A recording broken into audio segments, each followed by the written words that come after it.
Bueno, la semana pasada, o al menos la sesión pasada, estudiamos a Lotman y estuvimos viendo algo que tenemos que precisar más, de hecho, pero estuvimos analizando el concepto de texto.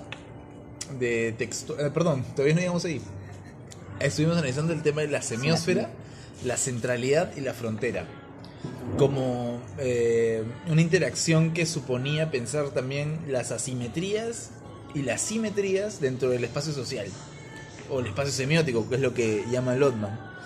Y lo que me interesaba de eso es un poco la noción que tiene la semiótica de lo social, ¿ya? Que todavía nos falta digamos, vamos a hacer una sesión más sobre Halliday, y también recogiendo a Lotman sobre la consideración del texto, ¿ya? Que me parece a mí vital el texto, porque el texto es la unidad de que va a analizar el semiótico. Entonces Lotman dice, si vamos a estudiar la semiósfera social, tenemos que tener al menos un material de qué vamos a estudiar esa semiósfera social. O sea, ¿cómo se estudia semióticamente si no es a través de un material, un objeto de estudio? Y ese objeto de estudio es el texto. Y el texto guarda las huellas, las impresiones de las interacciones sociales. Por ejemplo, una textualidad podría ser un discurso publicitario, que está ahí o se ve claramente las figuraciones de ciertas relaciones sociales, o también podría ser un discurso político, pero vamos a hablar después del texto. A lo que yo quisiera también es entrarle a una noción que podría amplificar esta idea de semiótica social, o como dice este autor, sociosemiótica, y que nos va a meter a una comprensión de lo social un poco más compleja, filosófica, ¿por qué no?, e interesante. Y es la visión de Eric Landowski. Landowski es un francés casado con una brasilera, radica en Brasil, tiene toda una escuela en Brasil, y habla acerca pues de toda esta idea de lo sociosemiótico. Cierta vez, cuando tuvimos un encuentro con Paolo Fabri en la de Lima, yo me acuerdo que tuve la oportunidad de conversar con él y le dije qué opinaba sobre la sociosemiótica de Eric Landowski. Y Paolo Fabri me dijo, lo que pasa que Eric no cree que la semiótica, la función semiótica por sí misma, y también por esta idea hereditaria de su escuela francesa, es distinta del quehacer sociológico o del quehacer social. Y Fabri me dijo, en realidad toda semiótica es social. Entonces llamar sociosemiótica es una tautología. Es un poco criticando a Landowski, me dijo Paolo Fabri. Pero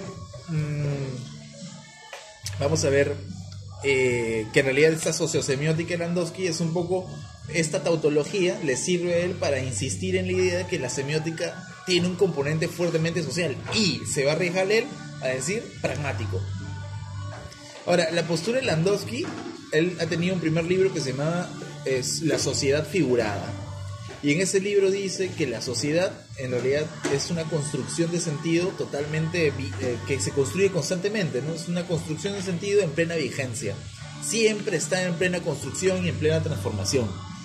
Entonces, sobre esa idea de la sociedad figurada, Landowski analiza un montón de casos sociales, como por ejemplo los modos de ver social, cuando quieres ser visto, cuando ves pero no quieres que te vean, ¿no? El panóptico, la idea de la visibilidad en los sistemas sociales, la idea de la opinión pública.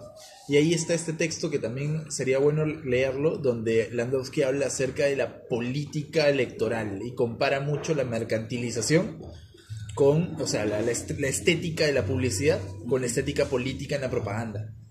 Analiza un caso que creo que te lo pasé, ¿no?, en la PPT al menos, un caso de Gaulle y de Chirac, ¿no?, en los 80s y en los 90s.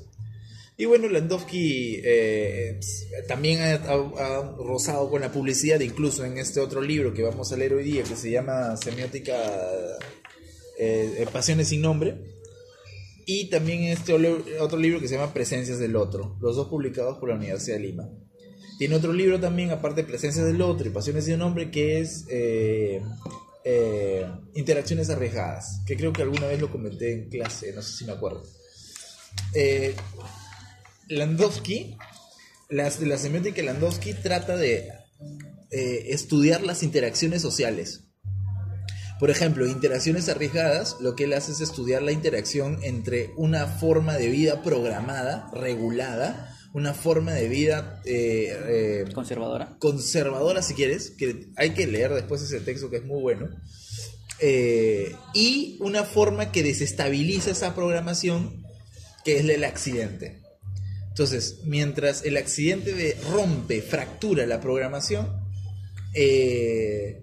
la programación sedimenta el accidente, lo convierte en algo rutinario, motivado, consensual.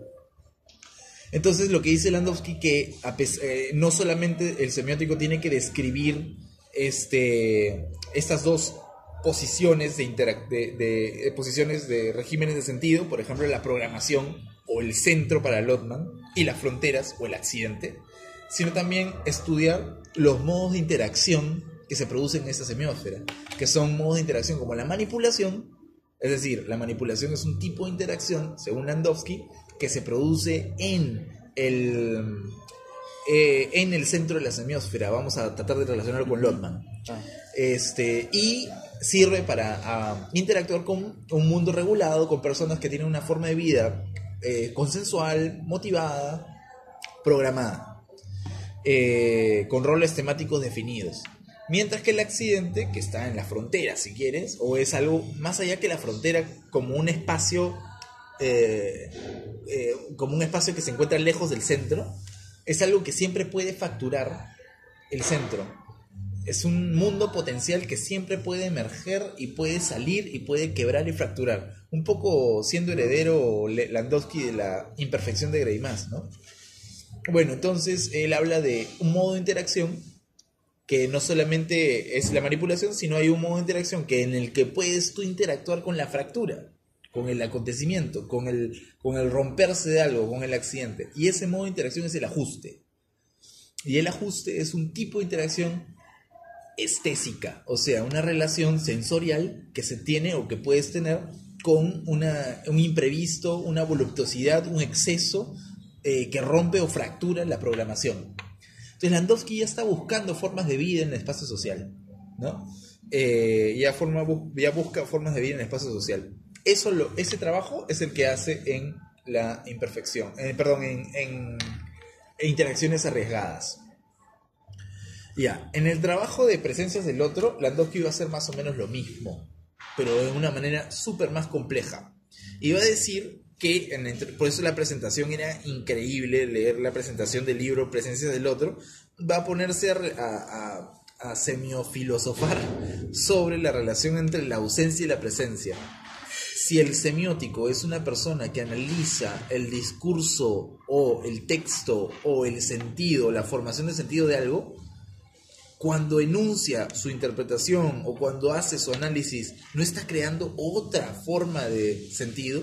Cuando le impone un método a la presencia, no está creando también o imponiéndole otra forma de sentido, otra forma de producción de sentido diferente al del objeto de estudio. Entonces, ¿qué tanto lo que dice el semiólogo es en realidad su propio objeto de estudio? ¿Qué tanto lo que dice el semiótico no es sino también otro discurso? Estudia un discurso y produce otro. Entonces siempre esta mirada es una mirada que debe al menos ser consciente para la que practica semiótica, porque siempre el atravesamiento del análisis va a ser subjetivo. O sea, siempre la producción va a partir de una selección o, como decía Greimas, un nivel de pertinencia que tenemos con respecto al objeto de estudio. Nunca va a ser objetivo, no existe eso. Entonces eso es un poco lo que va a hacer Landowski, y desde su perspectiva lo que le interesa trabajar es también lo mismo que estaba más o menos insinuado en Interacciones Arriesgadas: la centralidad de una programación, es decir, la presencia de las cosas, y el accidente o la fractura o aquello que rompe por su discontinuidad con esa centralidad. Y a eso lo llama el otro, o no el otro, sino la otredad, ¿no? La ausencia, lo que está siempre presente pero de forma virtual, quebrando, con la potencialidad de quebrar algo. Y va a ser, pues, en cada capítulo esa búsqueda de la alteridad, una identidad que es bien formada pero que entra en crisis cuando interactúa con una alteridad. Esa alteridad puede ser no solamente una persona, un evento, un acontecimiento cualquiera, sino también, y aquí va a ser una zoosemiótica en el sentido que va a usar animales para hacer una tipología de lo social. Y aquí, vamos a ver si lo encontramos. Aquí están los estilos de vida de los viajeros, ¿no? Zoosemiótica. Sí, una zoosemiótica. Va a estudiar la moda también. Déjame ver si lo busco para que... Me recuerda cuando, por ejemplo, no me acuerdo en qué época, Konrad Lorenz, que es un etólogo, creo, si no me equivoco, que estudia el comportamiento animal, hizo un libro de psicología humana en base a estudios por el comportamiento animal. Ah, qué loco. Sí. No me acuerdo cómo se llama el nombre. Creo que se llama Sobre la agresión, se llama. Manja. Sí, es un buen libro. Aquí habría que retomarlo porque Landowski también está en el sentido de tomar a los animales, o al menos figuras animales, para tipificar, aquí suena semiótica, tipificar ciertas actitudes de alteridad e identidad alrededor del espacio social. O sea, lo que quiere el pata es estudiar cómo estas centralidades, como buen semiólogo, cómo estas programaciones se desprograman y cómo una deprogramación se puede programar nuevamente. Y cuáles son esas formas de identidad y alteridad que entran en juego en el espacio social. Eso es lo que estudia Landowski. Es su interés. Y básicamente el mismo interés de Lotman, ¿no? Pero Lotman un poco más más estructurado. Estructurado, y también sugiere estas fracturas, pero no las elabora, ¿no? Landowski sí las elabora. Por ejemplo, dice que, por ejemplo, hay una forma social, ¿ya? En donde podemos ver al menos cuatro tipos más uno en el medio. Y esa es la tipología de la zoosemiótica, que él lo llama algo así, ¿no? Llama a esto una zoosociosemiótica. ¿Y qué es esto? Dice que en el centro de todas las interacciones sociales, como una entidad bien formada, utópica, centrada, la más programada de todas, la centralidad de toda la semiósfera produce un sujeto, produce una subjetividad. Una subjetividad es un rol lactancial, si quieres, o también una actitud, una forma de vida. Y esta forma de vida es, él la llama, el medio del hombre del mundo, o el señor todo el mundo. Ese sería el centro. Ese sería el centro, pero sería un centro tipificado. No es una forma de vida material o performativa, sino es una forma de vida siempre que tenemos como idea, ¿no? Lo que debemos ser. Jesús, por ejemplo, es un señor todo el mundo.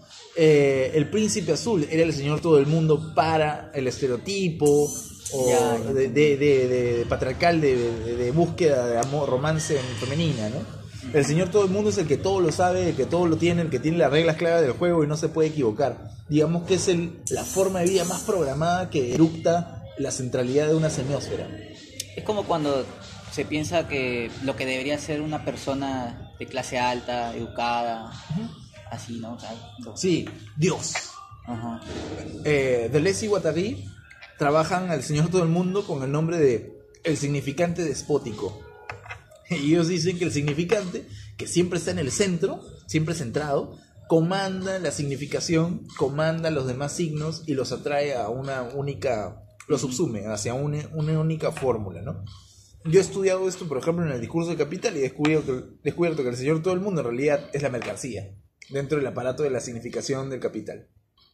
Pero bueno, el señor todo el mundo es el significante, pero no es necesariamente alguien, porque no, el chiste del señor todo el mundo, y por eso que permanece una esfera casi en interacción, es que siempre permanece como una idea casi abstracta, ¿no? Uh-huh.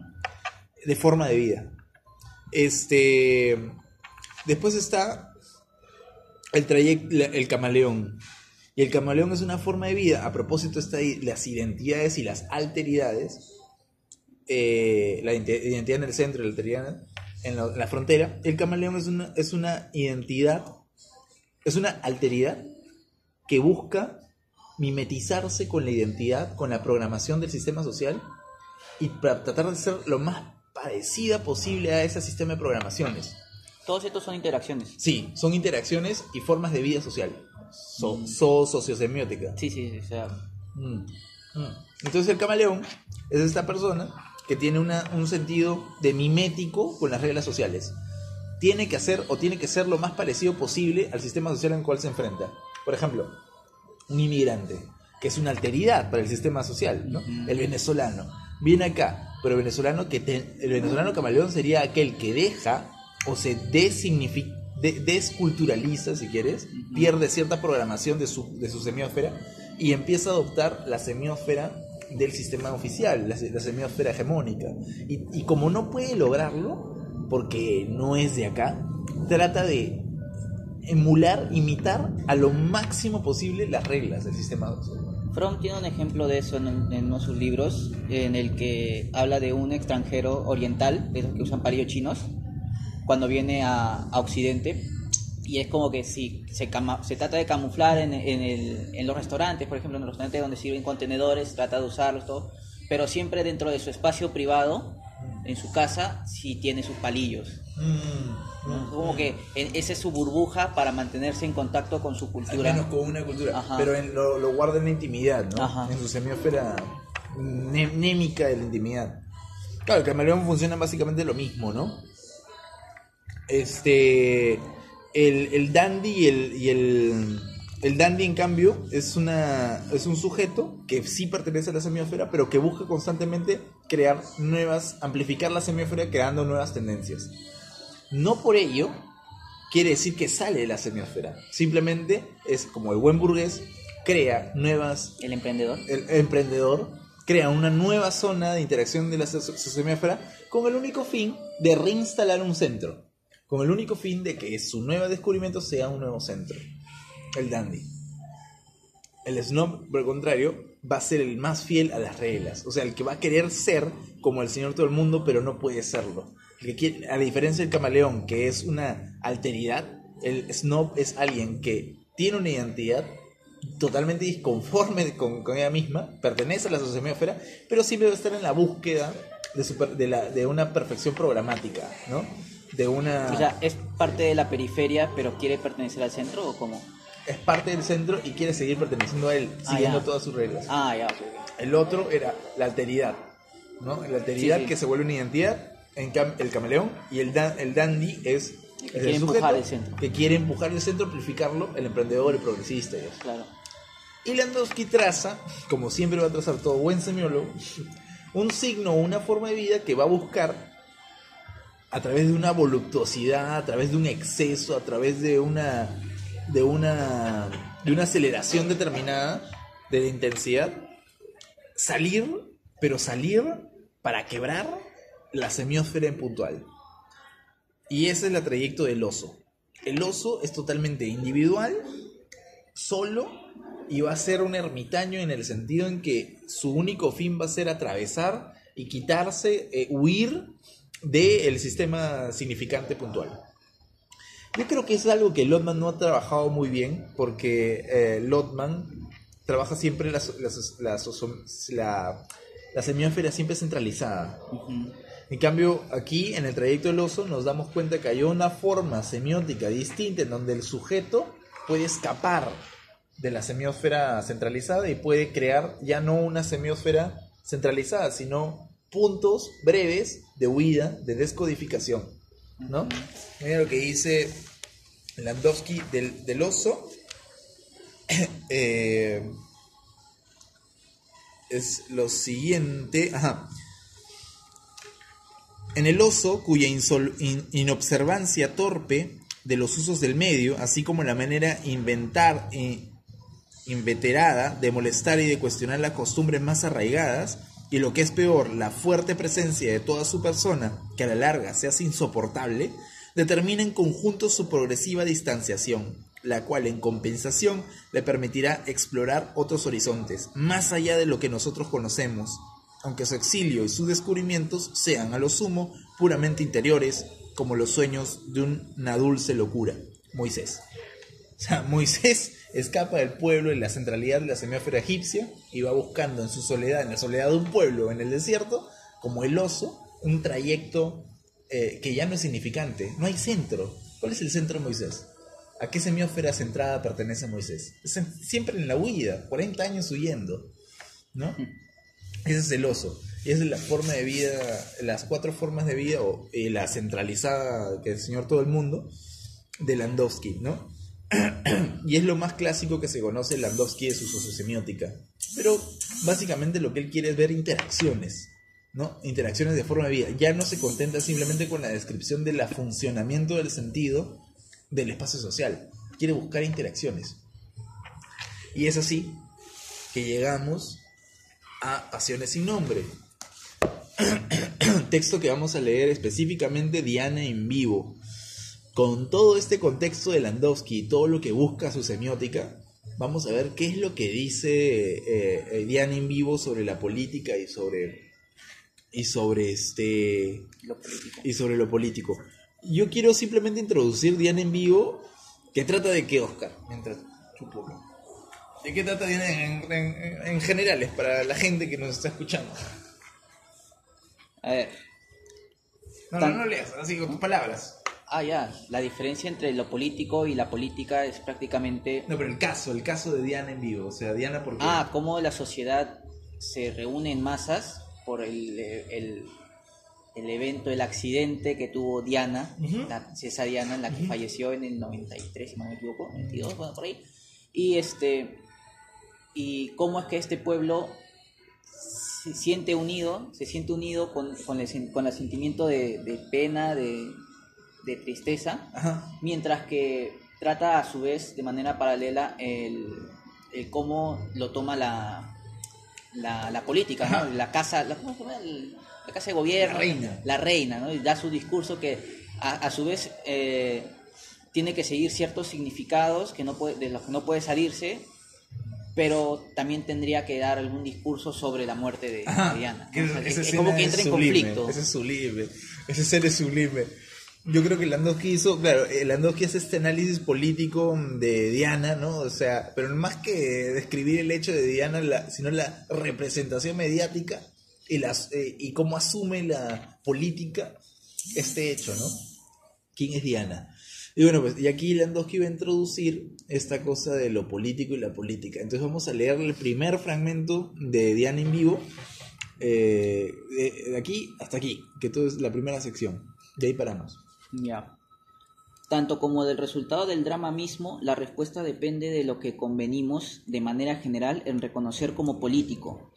Podemos, en primer lugar, remitirnos al buen sentido y considerar que es político simplemente lo que tiene que ver con la política, definida a su vez en perfecta ortodoxia como aquello que se relaciona con la transmisión del poder y con su ejercicio.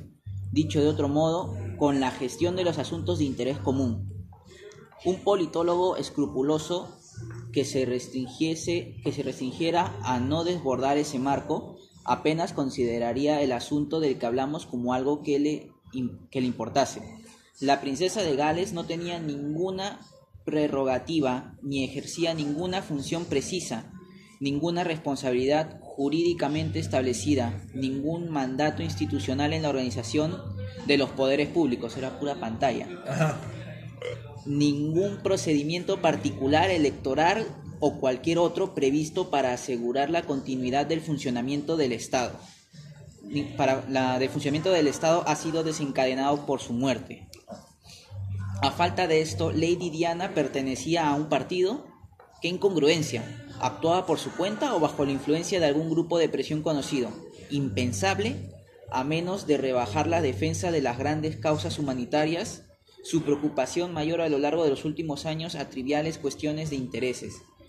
En breve, la desaparecida podía pertenecer a lo más prestigioso que se puede pensar, a la corte, al establishment, al círculo de los grandes de este mundo, e incluso al pueblo, puesto que según el primer ministro se convirtió en la reina por un día.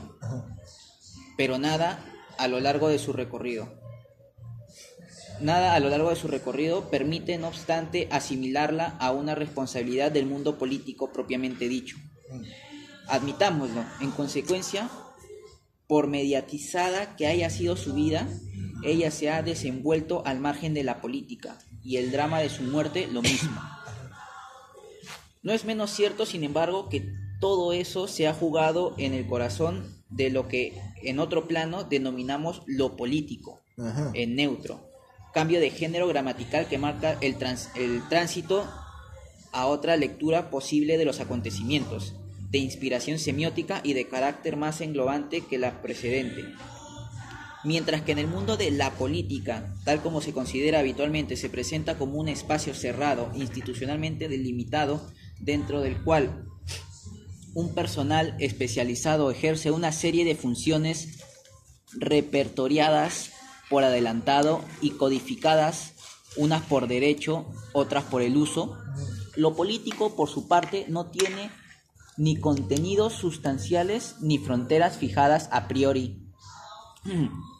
Escapa a toda definición de toda referencia fundada en la enumeración de elementos empíricos que lo compongan, y también tiene en el tiempo vocación de estabilidad.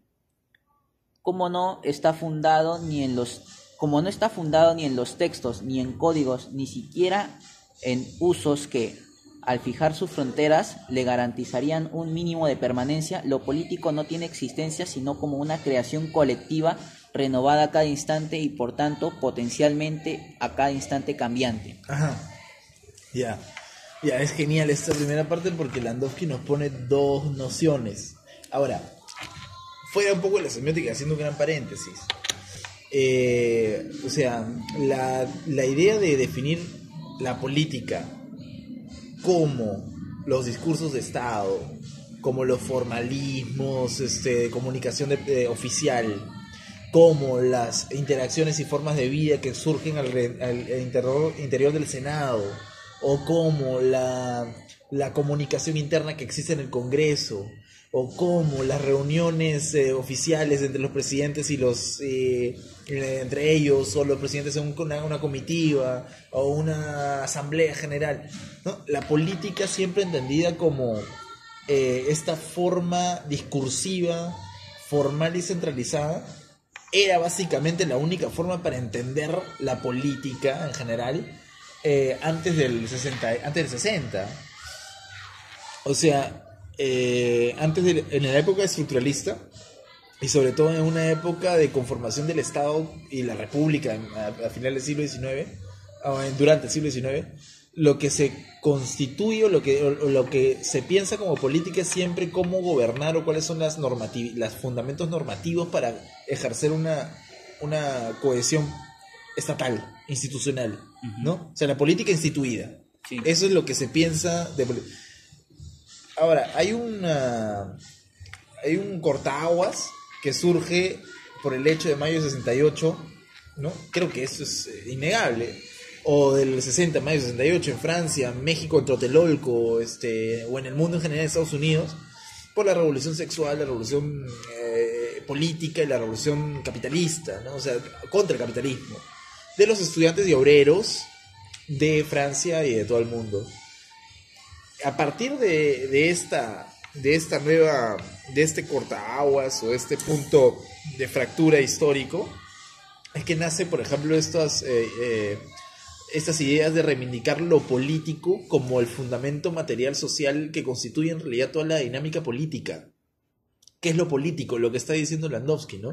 Básicamente es una dimensión que no pertenece a la institucional, no está instituida y que básicamente se mueve en las fronteras, es fronterizo. ¿Es fronterizo por qué? Porque lo ejerce una multitud, tiene una material de afectividad, tiene una política afectiva y que básicamente al fracturar o al interpelar a la política como tal, permite la dinámica social. Ahora, hay autores que llaman a esta idea o interés hacia lo político como los postfuncionalistas. Perdón, lo post-fundamentacional. ¿Por qué? Porque el fundamento social ya no va a estar instituido en la política.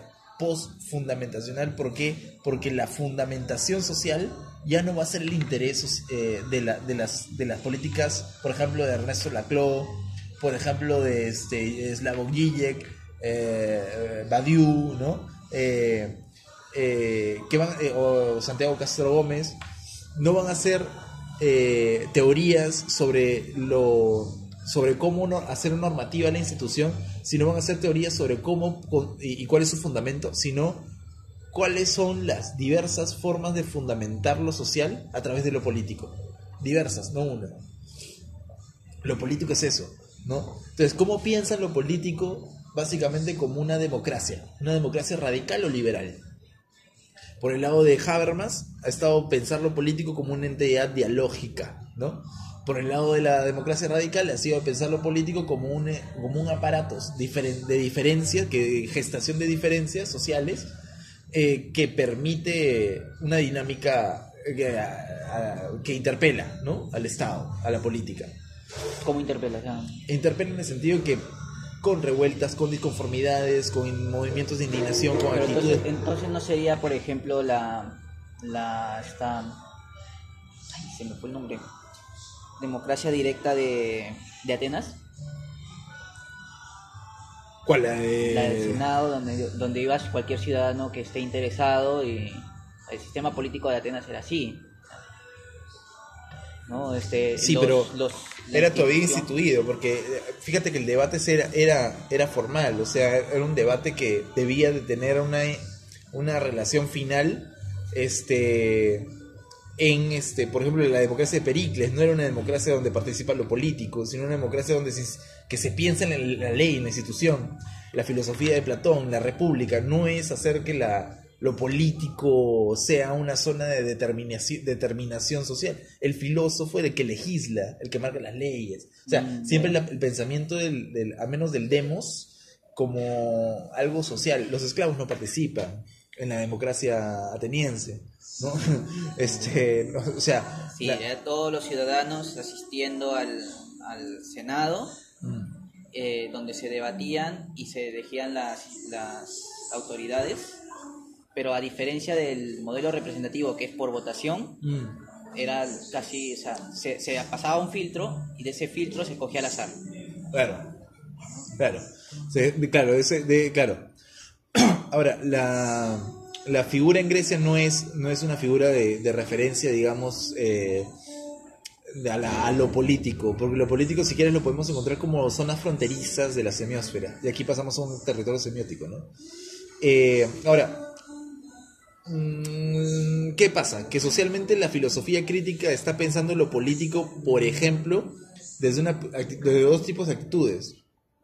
Una es tratar de pensar lo político, es decir, la indignación de la persona, la gente en ebullición, o la misma política que se hace en las calles, una democracia radical, populista, ¿no? Y con populismo aquí no, por ejemplo, Laclau dice que el populismo no es algo malo, el populismo es algo incluso que necesita, es lo político que necesita la dinámica social, ¿no? Populismo generalmente se le atribuye una palabra de derechas. Laclau trata de revertir eso y utilizarlo como un movimiento, ¿no? Un movimiento que tiene siempre liderado por un jefe o un líder carismático. Pero bueno, claro, eso es lo que se le critica un poco a Laclau. O Laclau para los argentinos. Porque Laclau se sentía, ¿no? Francés, se sentía que tenía ahí genes franceses. Bueno, ya, entonces, ¿qué pasa con esto? Que hay dos movimientos de cómo se está pensando lo político actualmente. El primer movimiento hay que hacer que lo político, si bien sea un ejercicio que marca la diferencia social, o sea, que marca la diferencia en el sentido de que la diferencia en sí misma, ¿no? Yo soy diferente, somos diferentes, hay una diferencia como energía o pulsión social que busca interpelar, ¿no?, lo social. Pero este pensamiento de lo político, ya por Zizek, Badiou, está siendo pensado como algo que, por ejemplo, que siempre hay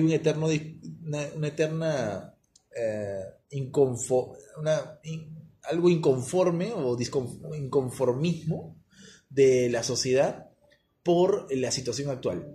Entonces, en los sujetos sociales actuales parece que motivan su acción por una tragedia trascendental, como dice Zizek, ¿no? Es una falta de que algo falta por hacer, ¿no? Algo hay que hacer y algo falta que hacer. Entonces, lo político se mueve básicamente por una especie de castración universal, como decía el Tusser, de que nos están engañando incluso ontológicamente, nos falta una cierta capacidad de actuar y eso es lo que vamos a hacer. Otra línea de pensar lo político, no tan en el sentido de la carencia, sino es en el sentido de la abundancia. ¿no? Que ahí está, por ejemplo, Tony Negri y Michael Hart. ¿Y ellos qué piensan? Piensan en la idea de cómo lo político, incluso inspirados por Spinoza y todo eso, cómo lo político en realidad de motivarse por la carencia se motiva en realidad por el deseo material intensivo de una vitalidad hacia la amplificación, ¿no? Es básicamente porque la vida no puede estar enclaustrada, sino que tiende siempre a la expansión. Lo político siempre está en expansión, no es algo que Como lo menciona dialéctico. Tarkovsky, ¿no? Que está en constante, potencialmente cambia cada instante. Sí, no es tan dialéctico, no es que nos falta siempre o estamos atravesados por la carencia y por eso la gente actúa o hay movimiento político. Entonces lo político es más que todo este nivel donde se piensa el fundamento material de la sociedad. Ahora, ¿por qué la semiótica es importante para pensar eso? ¿Qué quiere pensar Landowski aquí? Landowski quiere pensar cómo lo político es en realidad ¿qué? ¿Una identidad o una alteridad? Es una alteridad. ¿Me preguntas? Sí. Chucha. Es una alteridad. Lo político es una alteridad siendo la identidad la política. Claro. Incluso habiendo zonas como el Señor Todo el Mundo, o zonas de programación, o reguladas, o centros de significancia. En cambio, lo político es el aspecto, y él lo va a decir, creo que introduciendo a Diana. ¿Por qué no ponen la figura de Diana? Porque Diana es una vedette, gira entre la vedette y la princesa, ¿no? Él lo dice después. Entre la voluptuosidad de la estética, de la figura, que es lo que tiene lo político, que es lo que nadie mira. O sea, es como Susy Díaz. Es como Susy Díaz, ¿no? Bueno, respeto Susy.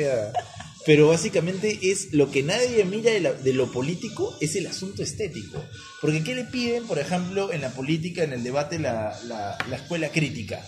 ¿Qué le pide la escuela crítica a lo político? Le pide normatividad. Danos justificaciones normativas de cómo tú vas a proponer una actividad política. Por ejemplo, tú eres un partido activista, perfecto. Muy aparte de que reniegues y que salgas a las calles, danos normas políticas para meternos o enrolarnos al partido, para hacer una posibilidad de evaluación crítica de la sociedad. A ver, ¿cuáles son tus normas? ¿Cuáles son tus fundamentos normativos? ¿No? ¿Cuáles son tus reglas semánticas? Es lo que también se le exige a Foucault, ¿no? A Foucault siempre se le dice, bueno, Foucault pensó las minorías, pero Foucault nunca dio una idea de cómo una minoría podía formarse o condicionarse a un espacio social semánticamente, o cómo podía tener una significancia relevante políticamente. Foucault simplemente pensó en las minorías, pensó en las fronteras, pensó en el loco, ¿no? Eso es lo que le critican un poco a la gente aquí, ¿no? La filosofía crítica, que es una filosofía social. Justamente por eso es que Landowski creo que es un buen remedio desde la semiótica y nos está diciendo, si pensamos en lo político no como una exigencia de normas, de normatividad, sino como un campo de estéticas, un campo semiótico, un campo de estéticas, un campo de gestualidades, entonces pasamos a un terreno de la política que la gente no quiere explorar, porque para la gente la política es normativa, es instituida, sus signos son más codificados. Es como cuando dicen no te metas en política porque es cochina. Es cochina, claro, pero ¿a qué se refiere con la cochinada? O sea, la cochinada viene por el asunto de la corrupción, viene por el asunto instaurado de dentro la del sentido de... Está instaurado en ese sentido. Pero también es cochina porque tiene una carga estética que apunta a todos lados, que recoge, y esa carga estética es lo que poco se estudia. Landowski en otro trabajo asociado a la política ha reconocido dentro de la política una carga estética mercantilista. Entonces lo que aquí nos va a decir va a ser interesante porque en lo político va a haber un gesto, una figura, una estética, una estesia, que es la relación sensible de los sujetos sociales. Entonces, básicamente es eso, ¿no? La política y lo político son dos zonas, una centrada, una fronteriza, pero no por ello extensa, no por ello está en la lejanía, permanece en pleno contacto, ¿no? Y es muy estética. Entonces vamos a ver qué dice Landowski sobre la política. Vamos a leer este párrafo. Ya. Llevando las cosas un poco más lejos en la misma dirección, se podría incluir se podría incluso decir que lo político en cierto sentido no existe. En todo caso, no como algo inscrito entre las cosas. Desde ese punto de vista posee exactamente el mismo estatuto que el sentido. Esa cosa jamás dada tampoco ni siquiera a descubrir detrás de las apariencias, sino indefinidamente por construir. Y hay en ello mucho más que una semejanza fortuita.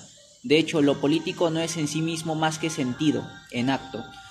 Sus formas cambiantes traducen la manera específica como una colectividad se siente como tal en el momento en que para aquellos que la componen, el estar conjuntos se pone a hacer sentido.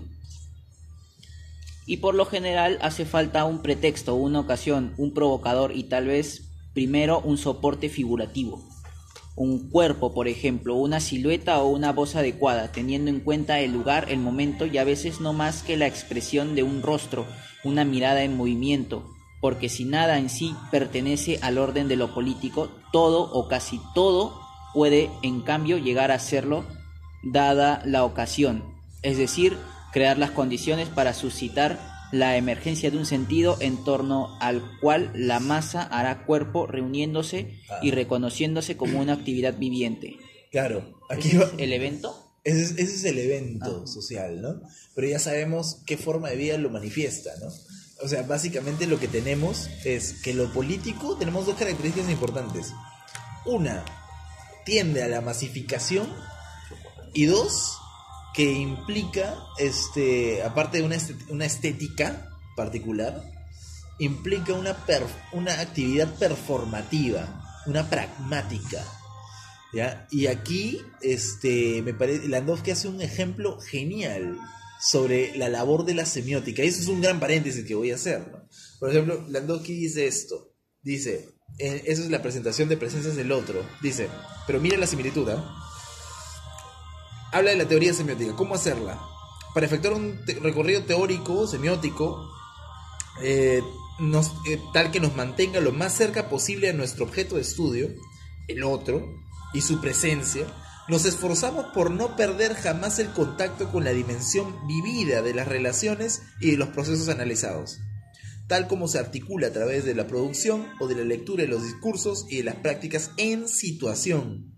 Porque sería vano pretender captar las modalidades de la presencia, cualquiera que sea el objeto, sin contar con la experiencia inmediata de lo sensible, de lo figurativo y de lo pasional ligados al aquí y el ahora.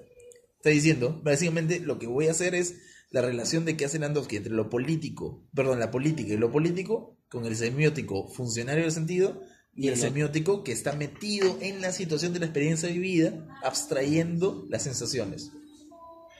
¿Cuál es el nivel de pertinencia que tiene que tener el analista? Si no puede ser un nivel de pertinencia lógico, pues. No tienes que agarrar un texto y ver de qué perspectiva lo tengo que tomar. Sino estar metido en la situación vivida, ¿ya? Del objeto de estudio, la vivencia, para poder tener una perspectiva sobre algo.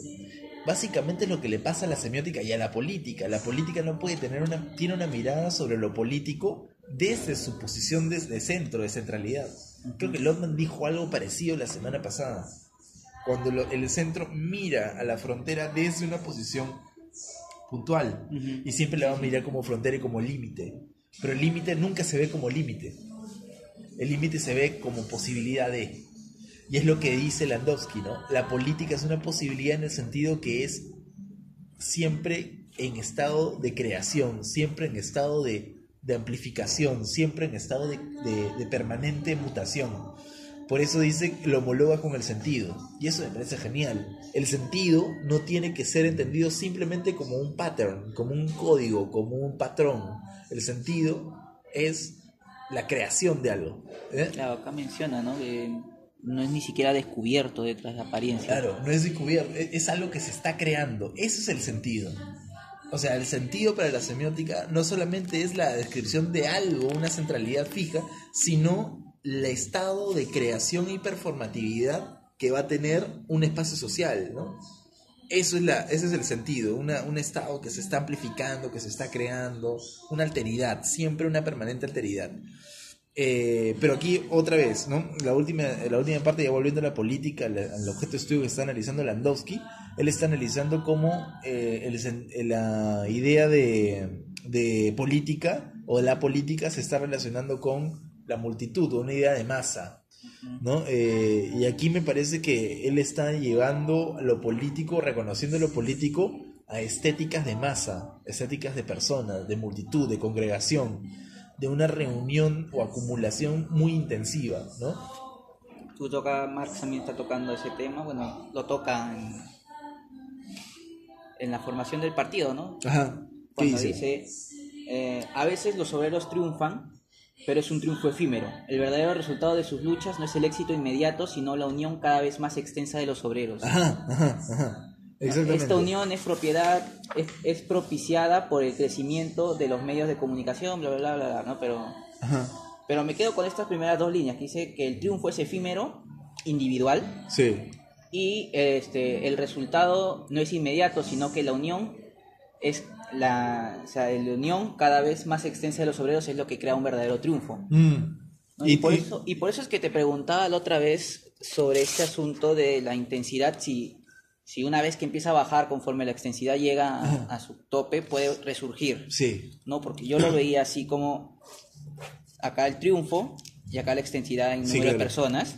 El triunfo individual, una persona, y como la extensidad va haciendo que este triunfo se lo trague, pero llegando a cierto punto de quiebre, haya un resurgimiento conforme se va creando un grupo político que llegue, por ejemplo, al poder o llegue a hacer cosas así, ¿no?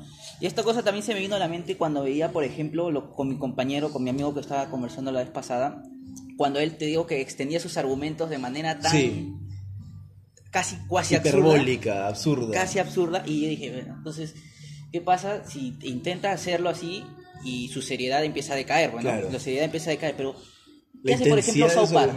¿Qué hace, por ejemplo, South Park? South Park, la extensidad, o sea, mientras más absurda es la situación, supongamos que acá le hacen caso. Claro. Mientras más absurda es la situación, llega a tal punto que es tan absurdo que crece. Que crece y la gente se da cuenta de, ¿no? Y obviamente cuando la serie es mala, este quiebre no se da y la seriedad sigue bajando igualmente, ¿no? Sí. Es lo que Nick Land dice, hay que acelerar el capital para hacerlo explotar. Pero no es el caso de la derecha, pues el caso de la derecha es que es consistentemente absurda. O sea, su extensidad va a caer y va a morir.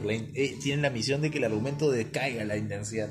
En South Park, por ejemplo, el capital, la figura de la intensidad va a crecer y va a crecer y va a crecer a pesar de que esté en un punto muerto. Ahora, pero no pasa eso en lo político, donde por ejemplo Landowski dice, claro, lo político se trata de una forma cambiante que se entiende como una colectividad, a propósito de Marx, que hace sentido, que se siente como tal en el momento en que para aquellos que la componen, el estar juntos se pone a hacer sentido. O sea, no es, y aquí bueno, la idea de la multitud o de la masa o la congregación de gente indignada. Veíamos el caso de la ley del aborto en Argentina. La idea de estar juntos, ¿no? La idea de formar unidad, ¿no? No es o no puede ser entendido como algo alógico, como algo que no participa dentro de la política, cuando más bien Landowski dice, hay una creación de sentido también en esta forma indeterminada de multitud, de masa, de gente, ¿no?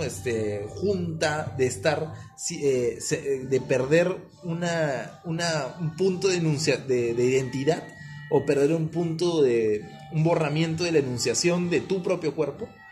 Ya no enuncias, ya no hay discurso, sino que te llegas a estar en comunidad, en conjunción con una masa de gente, pero haciendo sentido. Pero no es un sentido, obviamente, centrado. Es un sentido en creación. No es un sentido que se puede describir porque nos va a decir una verdad oculta o un significado oculto, sino es un sentido que está en vida, en vivo, ¿no? Creando, reproduciéndose, un sentido en situación. De aquí la sociosemiótica, Landowski, sea pragmática. Pero creo que esta idea del estar juntos y el sentido en lo político, para mí me parece que es genial. Bueno, ya, entonces, aquí vamos a una una parte donde sí me parece genial también, donde Diana muere y Landowski relata, no, genial lo que viene, relata cuando la reina da cuenta de esa muerte al pueblo, al público.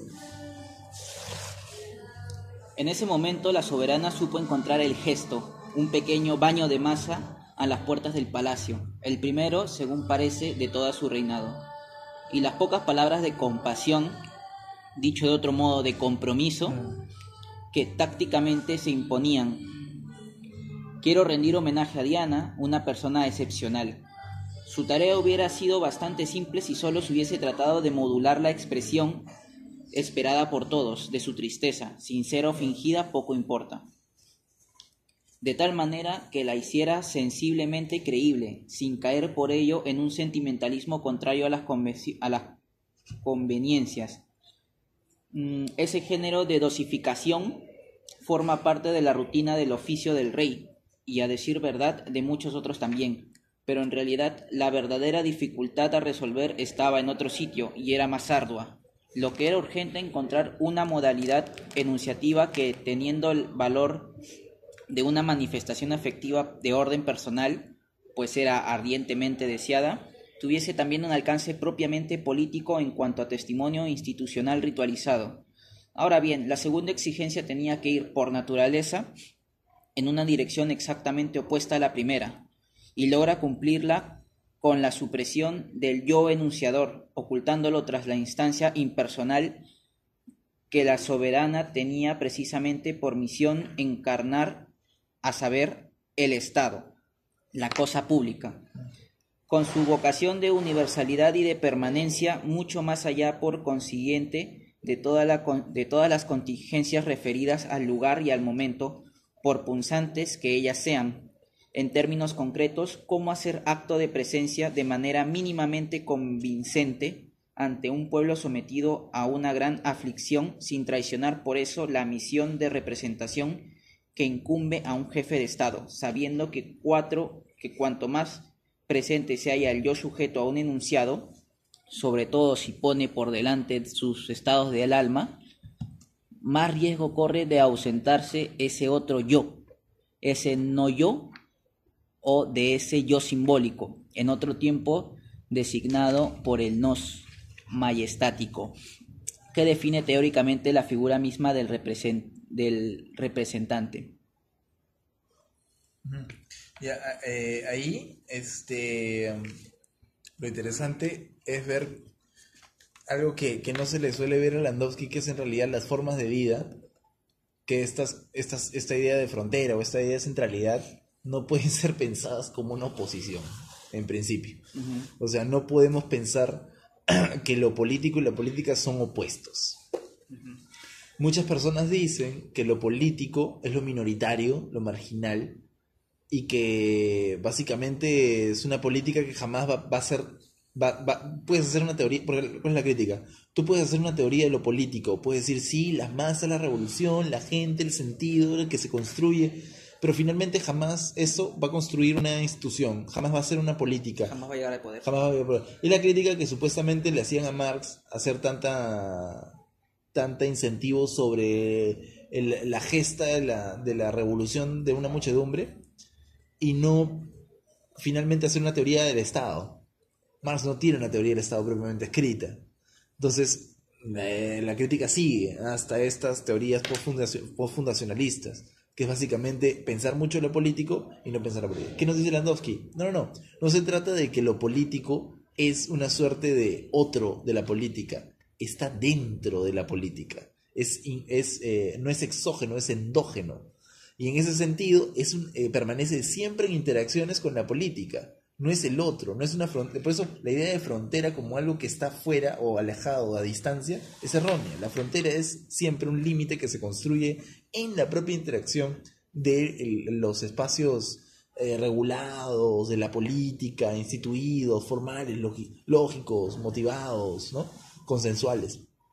Entonces, la reina, al entrar en esta idea de comunicar la muerte de Diana y a la vez representar a un Estado, no puede ni expresar la estética de lo político ni y cómo hace para expresar la estética de lo político y la política a la vez. Entra en una superposición de dos formas de vida o dos semiósferas que empiezan a revelar el momento de fractura de tartamudeo, lengua de palo, ¿no? O sea, un tartamudeo, una interacción. Y ese tartamudeo, ese salto, o ese bug, o ese glitch que da el discurso en la interacción, nos revela pues la interacción siempre en tensión de la política y lo político. No son opuestos. O sea, no son opuestos, en realidad forman parte de procesos complejos de políticas, de politizaciones estetizadas. Por ejemplo, lo que ha pasado ahorita con el tema de los audios. Son estéticas de lo político, ¿no? La sexualización, hola hermanito, ¿no? La vulgarización del lenguaje no formal, pero a la vez político. Dentro de la misma institución, guardando. Lo mismo que está pasando con la reina Isabel, está pasando también en los audios, al menos de la corrupción aquí en Perú, ¿no? O sea, el tartamudeo de que lo político y la política en realidad no son cosas separadas, ¿no?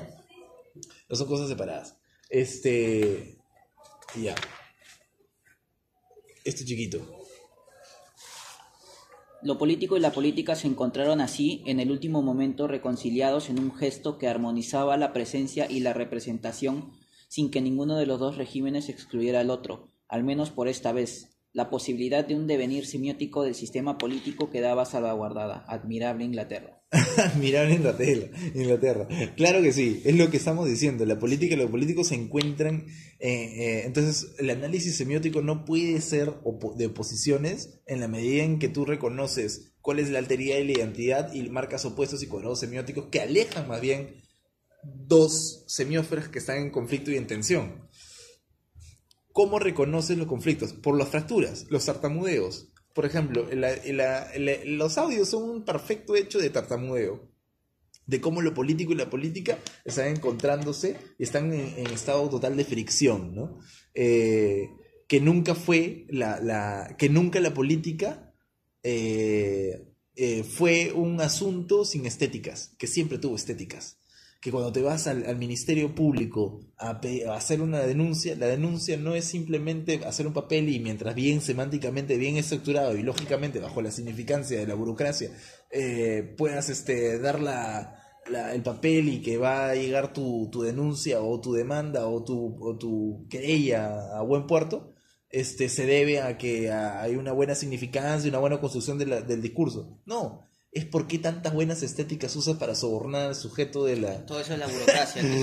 Claro, la burocracia pasa por una fuerte estetización, tiene una estética brutal. Y es lo que creo que estudia Massimo Leone, que es un semiólogo italiano. La burocracia finalmente no es un sistema de significación puro, sino es asignificante. Tiene lógicas, por ejemplo, de soborno, de presencias, de acercamientos, de tonos de voz, ¿no? Hay que analizar nomás los tonos de voz de Nostroza en los audios cuando le contesta a una persona y cuando le contesta a otra. Cuando le piden trabajo es genera más intervalos entre las palabras. O sea, como muestra de una estética de desprecio o de yo soy el que en verdad se le piden los favores, ¿no? Entonces, la política tiene estéticas. Eso parece ridículo, pero es un descubrimiento total, sobre todo para la filosofía crítica que sigue pensando en un espacio que la política se resuelve en espacios consensuales, en espacios no de discursos, ¿no? No pasa por solamente un aspecto discursivo. O sea, también por debajo de la mesa. Por debajo de la mesa hay estética, ¿no? De las mujeres y los hombres por ejemplo, mujeres y hombres en situaciones de la política, ¿no? Las mujeres siempre van a ser la viruta de la política en posiciones gubernamentales, ¿no? El hombre, ¿no? En Latinoamérica sobre todo, machuno, va a tener pues una estética de la voz, de presencia, ¿no? Sí, pues, o sea, y eso es algo que no, a pesar de que suene un poco lógico, no es algo que no se ve en la misma filosofía crítica, no se va a ver eso. Puedo leer un pedazo de lo que se le pide, por ejemplo, a lo político por un autor de la filosofía crítica, que no voy a decir su nombre, pero bueno, Y él le pide, ¿no? Bueno, la salida aquí, dice, frente a lo político y esta idea de las intensidades y la materialidad del deseo de lo social.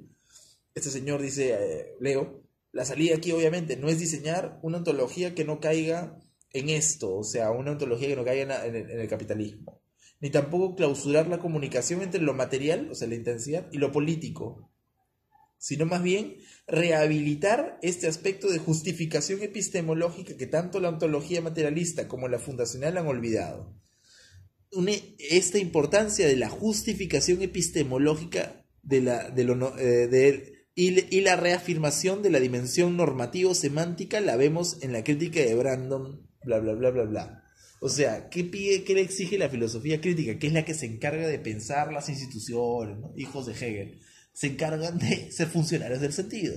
De decir, ¿qué le falta a lo político para ser relevante socialmente? Por ejemplo, vulgarizando, ¿qué le falta a una marcha para ser relevante socialmente? Bueno, que tenga una normatividad, que tenga una sistematicidad, que tenga una epistemología y una semántica. Que no cree tráfico. que tenga... Clásica. Oye, pero es cuestión de, o sea, la exigencia que tenemos a lo político de ser algo, ¿no? Para tragarlo en la política, porque solo así podemos hacer fundamentación social. Entonces Landowski te dice, aguanta. Uno, lo político no le puedes exigir nada porque lo político está con la política. Son uno solo, son un intervalo que siempre está jugando uno solo. No se le puede exigir como un opuesto, ¿no? No es un opuesto. Está dentro siempre de, y hay estéticas. De aquí el libro de Lilian Kanashiro del debate presidencial. El debate presidencial son estéticas puras. Hay un sujeto, el tartamudeo, el otro que improvisa y el Twitter que finalmente es lo que formaliza todas estas estéticas en memes, en risas, en todo eso, ¿no? Toledo que pasa encima de la cámara. El debate político, y Lilian tiene un libro hermoso sobre esto, es eso, ¿no? La construcción de sujetos y estéticas políticas, ¿no? Estéticas políticas. Por ejemplo, el show mediático que hacen de darle 0,40 minutos o 10 segundos, perdón, a los candidatos de la alcaldía en televisión. Es un show de política, de estética, ¿no? No es un show político. No es un show de la política, perdón, es un show de lo político. Hay una estética ahí, ¿no? Una estética mercantilizada, etc. Pero bueno, ¿no? Es esta idea de pensar lo político y la política en realidad no como opuestos, sino como lugares de tensión que saltan por los efectos de fracturas que hay, ¿no? Sí, otra vez quería leer lo de estar juntos, que me parece interesante. Aquí. Es el Landowski. Ya. Pues bien, es así como se construye generalmente sobre la base de esos mismos principios, eso que en la tradición filosófica se denomina sensus communis. Ese sentido colectivo de estar conjuntos, fundado en los poderes de lo sensible, configuración que hemos encontrado aquí por otro camino bajo el nombre de lo político. Considerándolo ahora en una perspectiva más global, podemos medir mejor toda su ambivalencia. De un lado, la actividad de la dimensión sensible, afectiva y estética, representa sin duda una de las condiciones necesarias para la construcción de lo social, del nosotros, en cuanto a comunidad basada en los valores de participación y de solidaridad vivientes. Constituye por los demás una banalidad recordar que una sociedad es siempre y tal vez ante todo comunidad de gustos y afectos, tanto como un pacto racionalmente articulado o asociación de intereses. Ya, aquí es, yo creo que sí, esta parte es genial porque nuevamente Landowski nos está diciendo que finalmente no hay cambio, no hay refundación o plurifundación material social si es que no hay una estética. O sea, si es que no hay una estética, si es que no hay una estética política, si es que en lo político no produce estéticas, que es de hecho su funcionalidad, su esencia, producir estéticas, entonces no hay refundación social, no hay cambio social, no hay dinamismo social. O sea, la dimensión estética de lo político es genial. ¿qué decíamos, por ejemplo, de la... Esto pasa así. ¿Qué decíamos, por ejemplo, en los 70s, Matos Mar, el desborde popular? Decía que había un desborde de migrantes que venían a Lima y empezaron a desbordar Lima, trayendo toda una serie de estilos de vida, estéticas, la música chicha, chacalón en el 60, el color es chicha, una forma de hablar, una forma de creencias todavía rituálica que le debía mucho a la sierra. Y empieza a describir Matos Mar en el 70 todo este desborde político. En los 80, a partir de 70, de los 80s y los 90s, muchos críticos, incluidos algunos semiólogos, exotizaron esta oralidad como si fuera claro, la multitud que nos provee de estéticas nuevas que finalmente pueden permitir la subversión del Estado, la subversión de la política. Lo político es el pueblo, la oralidad, que puede subvertir la política en los 70s, ¿no? La oralidad, el análisis popular, la antropología urbana, ¿no? Analizar eso porque ahí está, de alguna u otra manera, resistencias sociales, resistencias políticas, estéticas políticas. Pero lo que nos dice Landowski es interesante porque, volviendo a las tensiones, la política y lo político no son opuestos. No es que lo oral, o por ejemplo el desborde de la multitud, ¿hoy dónde está? Gamarra. En los conos. Conos, Gamarra, trabajo informal. Las estéticas de la desborde popular, la música chicha, ¿dónde están?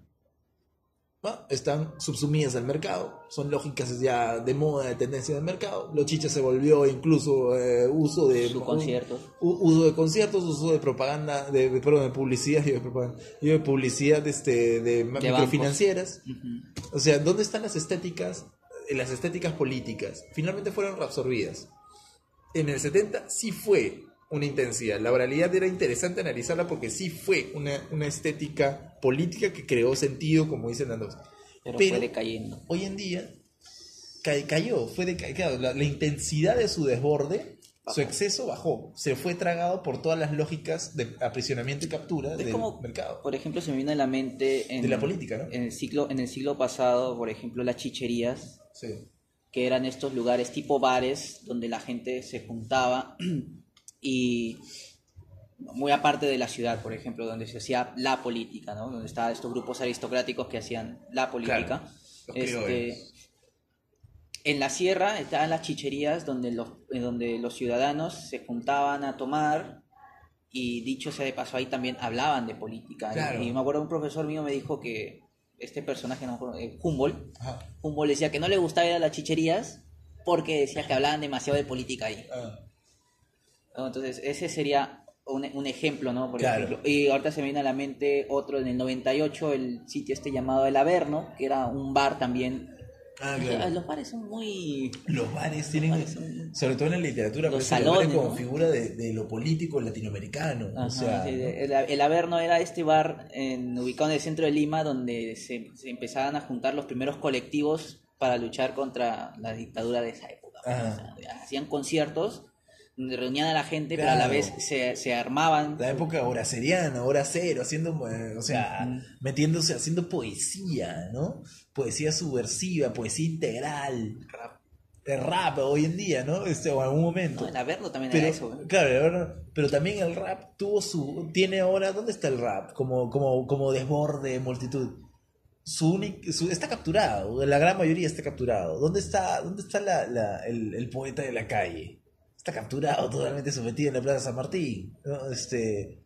Capturado, que se capturan sus estéticas, ¿no? ¿Qué es lo que no puede ser? O sea, el mercado, al menos el mercantilizado, ha capturado eso. Gamarra, ahorita, siendo sitiada, ya no está enrejada, bajo una lógica formal. No esto, sí esto, que hay reglas políticas. O sea, Gamarra y la informalidad también son, incluso me atrevería a decir, son formaciones de la política.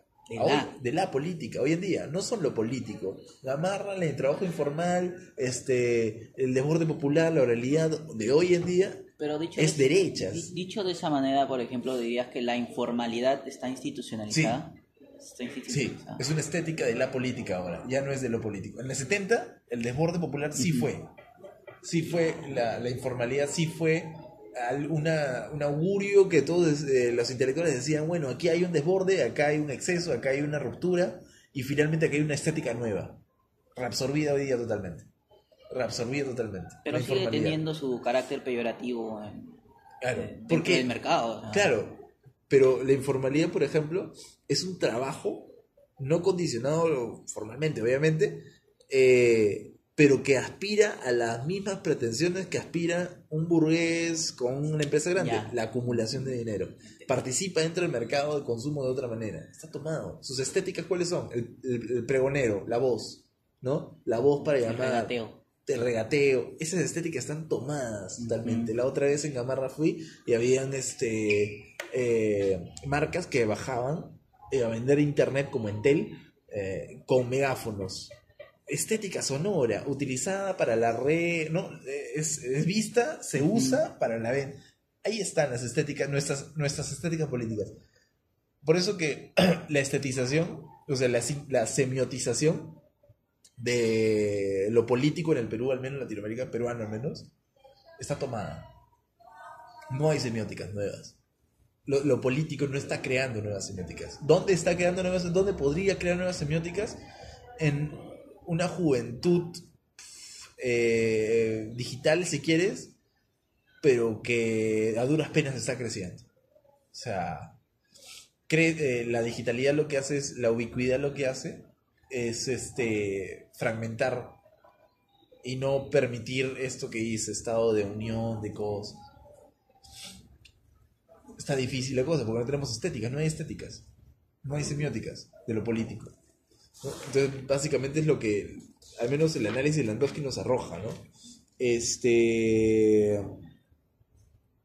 Claro, aquí Landowski habla de contagio místico también, ¿no? El contagio fóbico. Eso son estéticas de la multitud, estéticas de desborde, que antes en el 70, por ejemplo, estaba, y ahora ya no, ¿no? Ya, entonces terminamos con esta cosa acá. Práctica.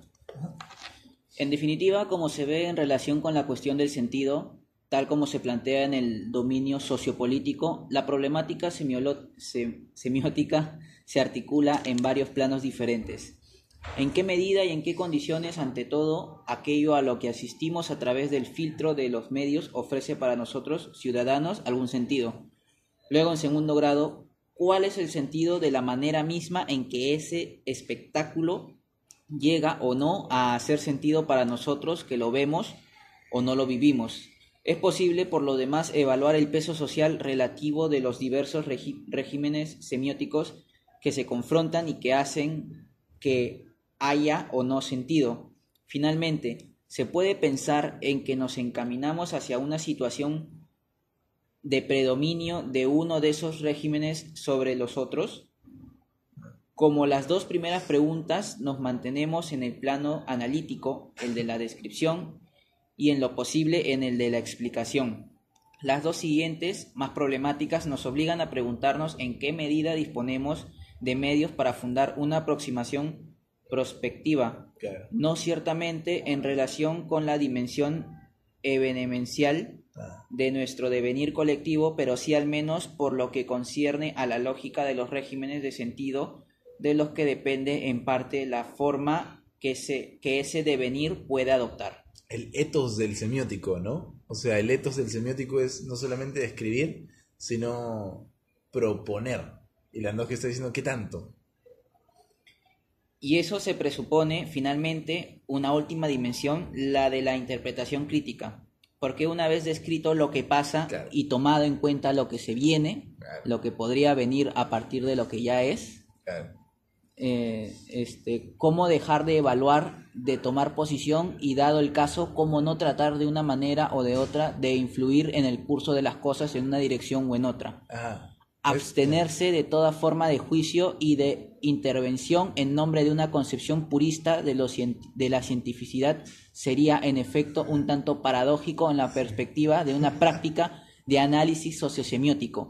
De hecho, cómo enfrentar el estudio del devenir de las formas del sentido socialmente vivas sin ser uno mismo sensible de ellas en cierto grado o sin tener de ellas antes de emprender el análisis metódico, cierta comprensión intuitiva al menos.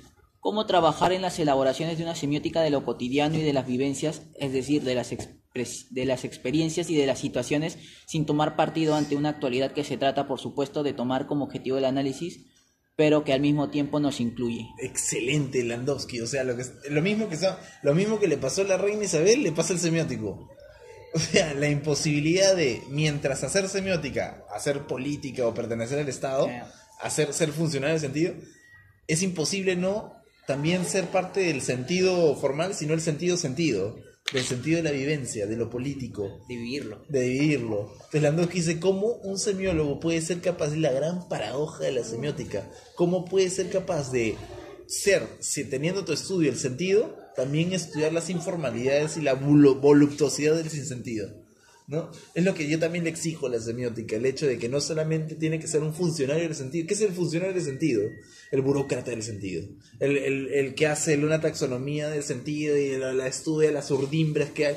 Pero lo que dice Landowski es, pero eso no es solo ser semiótico. O sea, semiótico también es estar en una situación evenemencial, ¿no? En una situación de prospectiva, lo decía Greimas, ¿te acuerdas en La Imperfección? En el último, claro. Puta, los signos se lanzan para el futuro, ¿y qué hacemos? ¿Cómo hacemos? Tener proyección. Y para tener proyección hay que vivir. Ajá. Y para vivir tienes que enrolarte y vivir y estar masticando y remascando tu objeto de estudio. Entonces, y es lo que dice Landowski también, como lo leí hace un rato, ¿no? Esta idea de la gran paradoja del semiótico. Hacer sentido y pensar en el sinsentido. Hacer identidades que estén y cómo interactúa con la alteridad, ¿no? Para mí, toda la pregunta de la semiótica es esa. ¿Cómo hacer que pensemos en Saussure, la materia fónica se convierta en una imagen significante? Pensemos en Jemdlev, cómo la sustancia de la expresión se convierte en una forma de expresión. Pensemos en Fontanille y en Silverberg, cómo la intensidad llega con grados al campo de presencia y se nos hace presente en diferentes grados de intensidad. Como una cosa, dice Landowski, la alteridad se compone en otra, ¿no? Es algo que hay que exigirle también a Lotman, la idea de cómo una frontera se vuelve centro y cómo un centro una frontera, ¿no? Y es lo mismo que le pasa a la semiótica. Una frontera se vuelve centro, sí, pero no sabría decir si un centro se puede volver frontera. Sí, claro. Sí, claro. Un centro puede descentralizarse, ¿no? Incluso, y aquí, ya me estoy adelantando, pero eso es lo que yo quería hablar también con respecto a la experiencia semiótica misma, ¿no? Después vamos a hablar de eso, pero para adelantar, es como que toda la semiótica al final la semiótica en el sentido formal está fundamentada siempre de una persona centrada que percibe el mundo, o de una sociedad que partimos de su análisis de su forma centrada. Pero una sociedad descentrada, Mayo 68 o Totelolco en México, o una persona descentrada, una persona que expecta un signo artístico, lo interpela, lo sacude, lo dejó en espasmo, descentramiento, que lo centrado se descentra y forma una frontera nueva hacia no se sabe qué va a pasar, ¿no? El sentimiento de que algo que estaba centrado ahora es una frontera, se ha descentrado. Y es lo mismo que le tiene que pasar al semiótico. El etos del semiótico es una constante formación, ¿no? De límites del sentido. Bueno, esa lectura de Landowski nos ha servido para, uno, entrar en su, más o menos, porque Landowski es más complejo, pero tiene, al menos he resumido la idea que tiene. Estudiar las interacciones, incluso las formas de idea que brotan de la identidad y la alteridad, de la idea de la programación y el accidente, de la idea de los regímenes de sentido y los regímenes sin sentido, la idea y todo lo repite así, ¿no? De la política y lo político. Básicamente es ese tránsito lo que le interesa a Landowski y cómo aparecen diferentes formas de... Ya vimos en Lotman que no había mucho ese tránsito. En Lotman había la definición y descripción de cosas, pero aquí Landowski está dinamizando más el espacio semiótico, lo dinamiza más. Ahora, ¿qué estudiar? ¿Qué se estudia? Aquí Landowski nos ha dejado una tarea interesante para la semiótica que la vamos a ver en la próxima sesión. ¿Cómo se debe abordar el objeto de estudio? Que es lo último que nos deja, ¿no? O sea, ¿qué haces? ¿Lo vives? lo tienes que, sabiendo que tienes que describirlo, cómo se comunica la muerte de Diana siendo un funcionario del Estado. ¿No? ¿Cómo haces eso? Es la pregunta de Landowski. Es la próxima sesión, vamos a trabajar el texto. Porque es el elemento puntual más importante. ¿Cómo es o cómo se construye el objeto semiótico? ¿Cómo tiene que participar el semiótico dentro de esto? Es una sesión no tan, o sea, sigue hablando de la sociosemiótica, pero ya es una sesión un poco más epistemológica, ¿no? Más semiótica. A final de cuentas estamos haciendo semiótica aquí. Bueno, entonces, nos vemos para la próxima sesión.